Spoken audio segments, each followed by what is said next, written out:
Les forces ukrainiennes ont attaqué la région de Smolensk avec des drones d'attaque.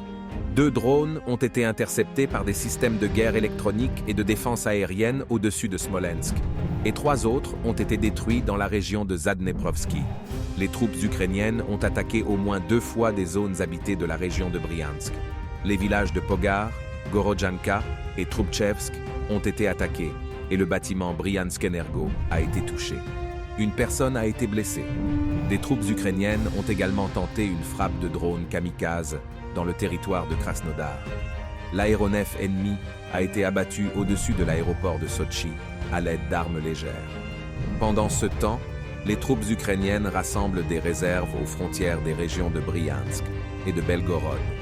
Des collaborateurs de la Légion russe de la liberté et du corps des volontaires russes sont arrivés à la frontière dans la région de Soumy.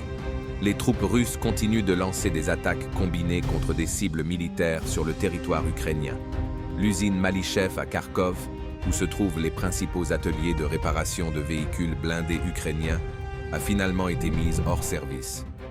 Parallèlement, des drones russes Geran ont frappé des cibles dans la région de Tcherkassy. À Ouman, une frappe de drone a touché des entrepôts utilisés pour les besoins des troupes ukrainiennes. Lors d'un raid massif de drones d'attaque russes, une cible a été touchée dans la région de Kherson.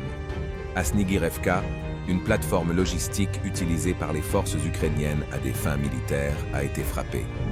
En région de Zaporojie, les troupes ukrainiennes sont devenues plus actives dans les secteurs de Vasilievski et de Pologovski.